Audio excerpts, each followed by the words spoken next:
Hi, మీరు చూస్తున్నారు inside info channel. నా పేరు జ్యోతి. ఈ ప్రపంచం ఎంతోమంది సూపర్ హ్యూమన్స్ని చూసింది, అలాగే సూపర్ విలన్స్ని చూసింది.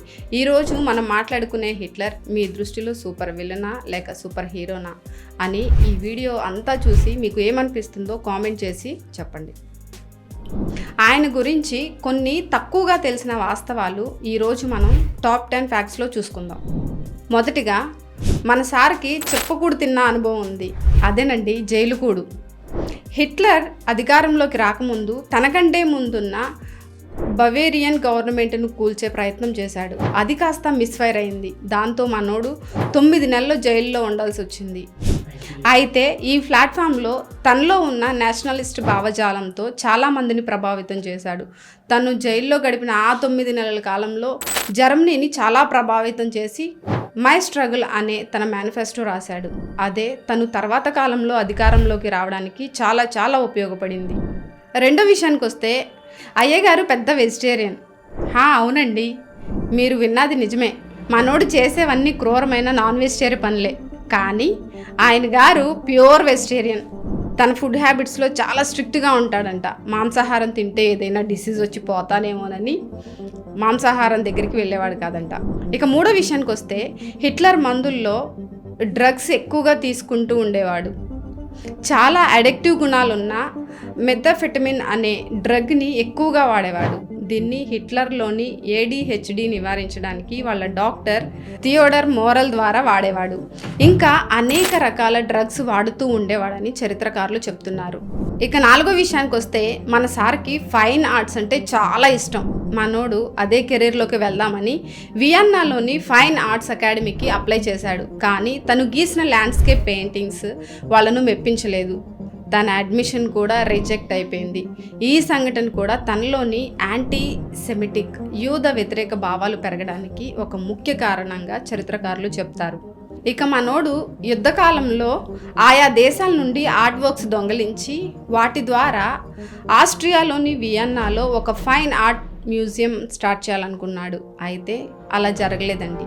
హిట్లర్ యుద్ధంలో ఓడిపోయిన తర్వాత ఎలీట్ ఫోర్సెస్ ఆ పెయింటింగ్స్ని వాటి యజమానులకు తిరిగి ఇచ్చివేశాయి. ఇక ఐదో విషయానికి వస్తే, మనోడు క్షుద్ర పూజల విషయంలో చాలా ఆసక్తిగా ఉండేవాడట. నిజమేనండి. అందుకనే తన చుట్టూ ఎప్పుడు తనకు అతీంద్రియ శక్తులు ఉన్నాయి అని చెప్పుకునే వాళ్ళనే పెట్టుకునేవాడు. ఆరో విషయానికి వస్తే, సారు మంచి యానిమల్ లవరు.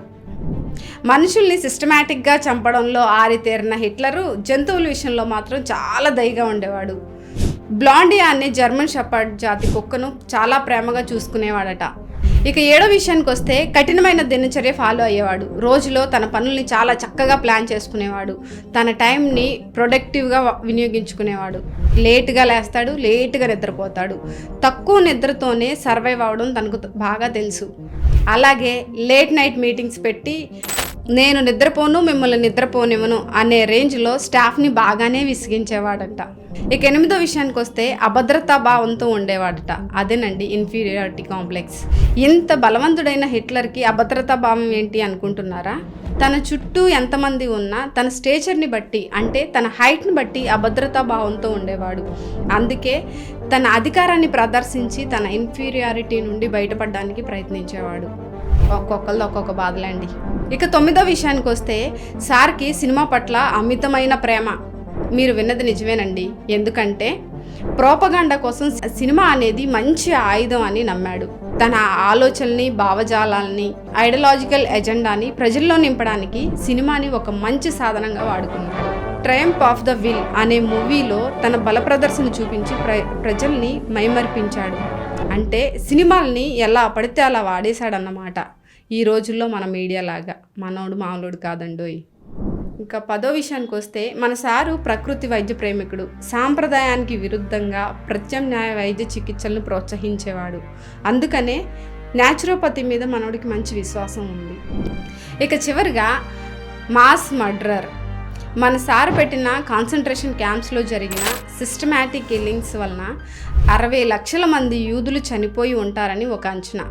ఇంకా జిప్సీలు, హోమోసెక్చువల్స్, అపోజిషన్ పార్టీ లీడర్స్, ఇలా అనేక మందిని చంపేశాడు. మనోడు చేసిన యుద్ధాల వలన దాదాపు 2 కోట్ల మంది సైనికులు, సుమారు 5 కోట్ల మంది సాధారణ ప్రజలు చనిపోయి ఉంటారని అంచనా. ఏ దేశాల్లో అయితే ఆక్రమించాడో అక్కడ బాంబుల మూత మోగించేవాడు, సామూహిక హత్యలకు పాల్పడేవాడు. కాబట్టి మనవాడు నిజంగా సూపర్ విలన్ అని నా అభిప్రాయం. మీరు ఏమనుకుంటున్నారో తప్పకుండా కామెంట్స్ చేయండి. ఇవేనండి ఈరోజు విషయాలు. మరికొన్ని ఆసక్తికరమైన విషయాలతో మీ ముందుకు వస్తాను. ఇంకా మీకు ఎవరి గురించి అయినా తెలుసుకోవాలని అనుకుంటున్నారా? కామెంట్స్లో తెలపండి. తప్పకుండా 100% ఆ వీడియో చేయడానికి ట్రై చేస్తాను. Thank you. మీకు మా వీడియో కనుక నచ్చినట్లయితే, మా ఇన్ఫర్మేషన్ కనుక నచ్చినట్లయితే మా వీడియోని లైక్ చేయండి, షేర్ చేయండి, సబ్స్క్రైబ్ మాత్రం తప్పకుండా చేయండి. Thank you.